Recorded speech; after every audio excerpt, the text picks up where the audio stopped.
a while ago I did a video on witchcraft in Anglo-Saxon England and how ideas of witchcraft influence ideas of medicine.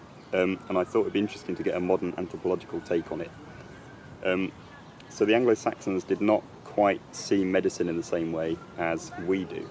And a lot of papers sort of from the 1970s, 1980s, saw Anglo-Saxon medical practice as part of a kind of linear progression from an older kind of stupid way of looking at medicine where they didn't really know what they were doing and they were kind of fumbling around in the dark, to a modern Western idea of medicine where we kind of know what we're doing. There's a few things we don't know, but we've got it sorted, which is not the most anthropologically sound way of looking at it, because to the Anglo-Saxons it's not as if they didn't know what they were doing, they were fumbling around in the dark. They knew what they were doing, they were just doing it differently than us. And I thought someone that specialises more in modern anth could probably explain it a lot better than I could. That's the hope. That's the hope, yes. So Anglo-Saxons had broadly a kind of similar view of illness to us in that they saw it largely, from what we can tell from medical manuscripts, they saw it largely as a product of, like you were saying earlier, like mechanical breakdown of the body, mostly a biological thing. There may have been a social element to it that's not clear from medical texts and things like that, but there was definitely a difference in the way they treated illness, in the sense that they used plants and things like that in a sort of similar way that we do. We use kind of chemical treatments and plants and things like that, but they also used words, and there was a big, I suppose you'd call that a social element, like the use of words in treatment. Well, or would you not? Yeah, I suppose I would. I suppose you would call that social because there's something in the delivery of the incantation, and it has to be done by a person to a person, or done by a person to themselves. So yeah, I suppose that is a social element. But I think what you're getting at is, in some ways, what they were doing wasn't so different, because Western biomedicine falls into a naturalistic paradigm, because we treat illnesses as being caused by organic breakdowns or like obstructions in the body or pathogens, and then I think it's a very Western thing to assume that just by like empirical investigation, anything, the idea is that anything can. So Western biomedicine assume that by like empirical investigation, anything can be treated eventually. We might not know the cures to some things, but the idea is that with enough investigation, with that kind of approach, we will eventually be able to find a cure. But what's interesting is, so that falls into a naturalistic paradigm because it's about finding and isolating chemicals in the world around us and working out what they're good for. And actually, a lot of indigenous and obviously historical cultures were also using the things around them for the same things. They didn't call it science, or maybe they did, but it was a different idea of what science was. But it's actually like the concept of healing an illness isn't that different until you start to reveal the personalistic elements, where things like where you, like your position and where you are in society and with the people around you, or your position, your relationship with your ancestors, or with whatever metaphysical, whatever deity is relevant to you in your culture at that time. When these things get brought into the concepts of illness and healing, that's when it does start to differ from Western biomedicine. Exactly. So the different medical paradigms are not necessarily mutually exclusive. You can have, a massive crossover between them. Exactly. Yeah. And I think, no, I don't know what I was going to say there. What was I going to say? I was going to bring in the ritual thing, I think. Like we were talking earlier off camera about the ritualistic aspect of medicine, and that how we kind of view, like for example, if you were thinking about an Anglo-Saxon kind of speaking incantations into, like for example, the 9 herbs charm, the incantation had to be spoken into the mouth and into both ears and things like that. And that seems very ritualistic from our perspective as Westerners, because while we have ritual, as you were saying, we don't recognise it as ritual, and in all likelihood the Anglo-Saxons probably didn't recognise what they were doing as ritual. Because you see it as practical, because you don't see it as being able to be separated from the entire process of what you're doing. Absolutely, because if you didn't use the incantations, then as far as you're concerned it wouldn't work, or it wouldn't work as well, or there'd be some element of it missing. So to give, what was it like going into a doctor's office or something? Yeah, There so was, like a modern ritual. I don't know whether to start with that as an example, but because the fact is, in any social, so you can't really talk about medical pluralism without talking about ritual, because as you were saying, obviously we in the West, because we kind of desecularize health and wellness in a way that other cultures don't generally. We think of ourselves as void of ritual. We think of it all as practical, as you were saying. Cool. Very cool. Terrified of dogs. You're right. Yeah. Anyway, yeah. So, for example, when we health seek and we make an appointment at the GP and we go into the waiting room, which is essentially a transient space. You've already deemed yourself the social identity of an unwell person, and so you're going through the process to alleviate yourself with that social identity, so you can enter the realm of wellness. The realm of well people. Yeah, exactly. And so you go to the doctor's office and you sit in a waiting room until your name is called, and the waiting room is this like transient space. You don't know what's going to happen. Liminal space. Exactly. And then eventually your name gets called and you get brought into an office, and there's someone in a white coat. Probably doesn't have a stethoscope, but for argument's sake, stethoscope. Yeah. Someone with all the trappings of a medical, someone that knows what they're talking about. And so you relay your ailments, your list of issues that you're worried about, and you essentially you're at mercy to their their authoritative judgment. And they might, now they probably, I've seen it myself, they do just Google it, but for argument's sake, they open a big book of terminology that's inaccessible to you because you are not learned in and they come up with an answer, and they give you an answer, and they tell you they give you a path, a trajectory to follow, which is normally picking up a prescription, you do these exercises, whatever, and then you leave.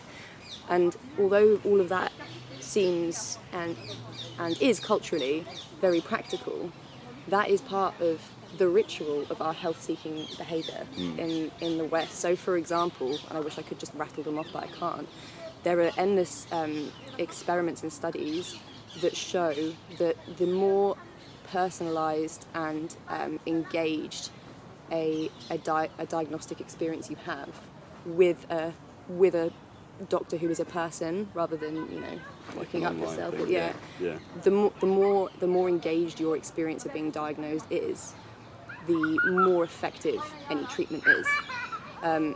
And as I said before, you can only experience your body and your wellness and your illness within the context you were enculturated or socialised. And that's why when you look at naturalistic or personalistic, they often overlap actually outside of Western biomedicine. So when you look at like indigenous methods of healing, whether it be through plants or through like a social ritual, they tend to work. Yeah. These treatments tend to work in the context in which they emerged, in which they have relevance, because you experience yourself socially through these things. So, as I said before, like the two things that Western biomedicine really does excel in are antibiotics and surgery. But there's a whole lot of other things that Western biomedicine doesn't and can't accommodate and can't explain. Like the socialistic element, or like the placebo no, exactly. So a naturalistic medical paradigm, if it is a kind of an atomized, discrete, it's its own thing and without any personalistic stuff involved, has one level of causation, which is organic breakdown or physiological breakdown. So an obstruction, a pathogen. You'll know. Yeah. That's one level of causation, but most cultures have this personalistic element, which means that although they acknowledge the organic breakdown as the cause of whatever ailment you have, they have this they question why it happened to you then, because obviously, you know, we're not all ill all the time. So, you know, so why is it this specific person has fallen ill at this particular point? Why did with you, this particular illness? Exactly. Like, why did you, when your mate went out hunting, why that time did he trip over that route that he runs over every day and avoids? Yeah. Why this time did he trip over it, get a cut and get an infection? Why did that happen? And the personalistic element accommodates that because it looks for, I mean, so normally a personalistic paradigm, it incorporates either like social imbalance, just you and the people in the same society. Like somebody's done something wrong, somebody's wronged somebody else or something like that. Yeah, exactly. Or it could be like angry ancestors, spirits, deities, any of that stuff. And so what you have to do is you have to acknowledge and ameliorate that, the personalistic element, before you can begin to approach the organic breakdown, because you need to cut it off at the source, you know. The thing that caused the organic breakdown needs to go before you treat the organic breakdown. You were saying earlier about treating the root rather than the symptom. Yeah, exactly. So Western biomedicine is often criticised anthropologically for treating symptoms rather than the illness itself, and you don't even need to know anything or be thinking about personalistic elements to health and wellness to understand that is mostly so. You know, when you just think about the way that people are treated, and but yeah, hang on, I just lost my train of thought. We stopped recording to have a break and then could not work out where we were, so we're just going to start from something else. So there's an Anglo-Saxon metrical charm, which I talked more about in the Witch video, called Witchcraft, which it has a lot of pre-Christian elements, and it's very interesting in terms of looking at pre-Christian religion. But it's one of the metrical charms that includes incantations, and in which incantations are a big part of the healing process. And the implication of part of the charm seems to be that stabbing pains and things like that can be caused by elves or gods or witches shooting you. It says elves, gods and witches, but everybody only seems to mention the elf bit, but by something shooting you basically with what it describes as a little spear. And regularly throughout the incantation there's this rhythmic repetition of the phrase out little spear, out little spear, out little spear. So you're kind of instructing the spear to get out. And I was wondering if that was anthropologically analysable, or if it's just... Yeah, well, so the pain you were feeling would be the source of would be the result of an organic breakdown in some way, but the personalistic element are the elves who are causing it. So obviously, before you can treat the pain, you need to get rid of the elves. Yeah. It is actually very sensical. It's interesting why like there's no point treating the pain if the elves are just gonna.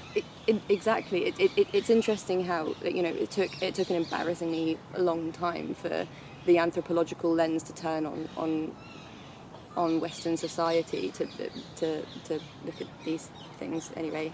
So yeah, it actually makes perfect sense. It makes sense. You can't get rid of the pain without getting rid of the thing that's causing the organic breakdown that's causing the pain. So it's such a classic thing for anthropology historically to look at these things as primitive. You know, the idea of there being a personalistic element is often seen, still now, is often seen as primitive. It's actually very sensical, and it means that their ontologies can accommodate things that our ontology doesn't.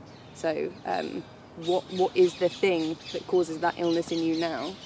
So yes, the elves would be the personalistic element causing the pain, and it makes sense why it would be. What was it you said that charm means? Out little spear.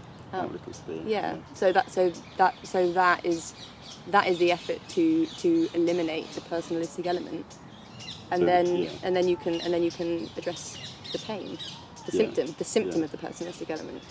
So would you say something like, for example, having a social stigma against things which are thought to cause cancer, or warning people about Lyme disease or something like that, would constitute a kind of socialistic element in terms of you're trying to orchestrate society against something that will cause an organic breakdown, so you're trying to prevent it before it happens? Or is that... That's a really interesting point, and I've never thought about it. My first instinct would be no, because it's not direct. It's Okay. not the direct. It's not the personalistic element causing the ailment. But that's definitely a really interesting juxtaposition of the way that Western society deals with the anxiety of the possibility of becoming ill. Okay. So something that's really interesting is that when you look at ethnographies or investigations into cultures that do have a personalistic element, it's often also seen as a way of maintaining like social balance and social cohesion, because, you know, for example, why are you ill? Oh, it's because you cheated on your husband with XYZ. And then there has to be a discussion or a ritual about that societally. It has to be acknowledged societally, and that is almost the process of like eliminating the anger about it. Like we don't have that element in our society that deals with those things. So it's interesting, this idea of like social cohesion and equilibrium is very much inextricable from the idea of health and wellness, and actually it serves these societies well. And obviously there is the argument that when societies are smaller, these things work better. And obviously Western society is massive and sprawling and globalised. From the perspective of, in a smaller society, everybody knows everybody else, so social cohesion. Yeah, so it's has to be managed in a different way. Yeah, exactly. But there's some like very famous ethnographic work on the Azande. I think it was Evans-Pritchard who did it. But this idea that when you were unwell, it was thought that it was done by witchcraft, and the thinking was anyone in the society could be a witch, but they wouldn't know it. It was done through resentment, you know. So you would be able to inflict negative things on people just through your resentment about something. Right, okay. So when someone became ill, essentially they'd be like, who's got a problem with me and why? So that's and a then way it would be regulating the exactly. So it'd be the opportunity without necessarily picking someone out and saying you've done this, you've done this. Exactly, and from that spurs a whole process of restoring social equilibrium, because, you know, someone admits it, something gets spoken about, and everything's fine And after that, and all things being well, you know, the person isn't ill anymore. Yeah. A much less destructive version of the witch hunt mentality, maybe. Much less. Much less. Yeah. We were talking about the placebo effect and how that might kind of be a failure of Western biomedicine in terms of our recognition of our failure to recognise the placebo effect as potentially a part of the healing process and part of the socialistic. Would you say that was socialistic? Right? Not necessarily part of the healing process, but as a phenomenon that exists. So, okay. So if something has a measurable effect on people, but it is found to be due to the placebo effect, then we immediately write that thing off as useless. It's not. I don't think we necessarily write it off as useless, but Okay. we in the West, I think, we have this like knee-jerk reaction to put it down to, you know, like the power of the mind, etc., etc. And I'm not discrediting that. I don't know enough about it to discredit it. But what that would be perceived as in an indigenous or cross-cultural context would probably be a social, societal, or a metaphysical aspect of health and wellness, in the sense that drugs and chemicals can't fix something because it's about something social, about something personalistic, Right. and so therefore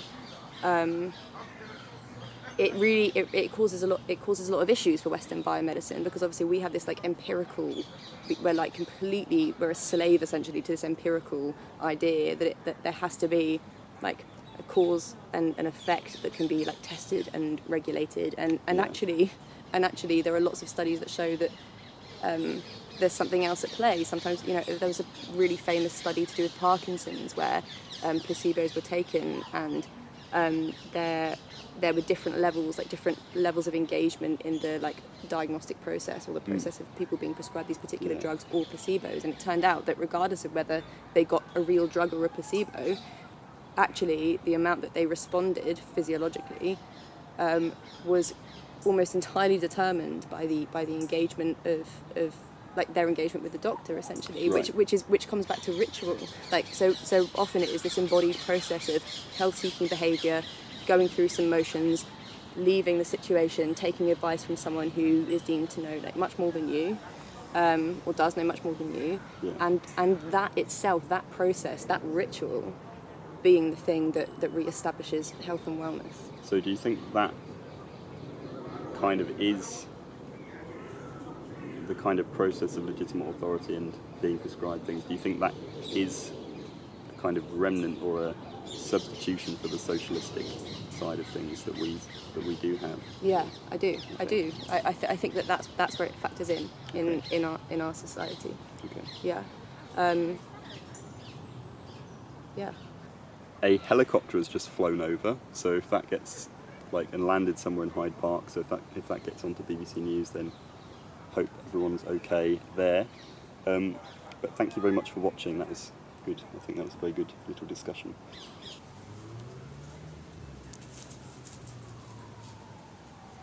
Why won't that one shut its mouth? I don't know.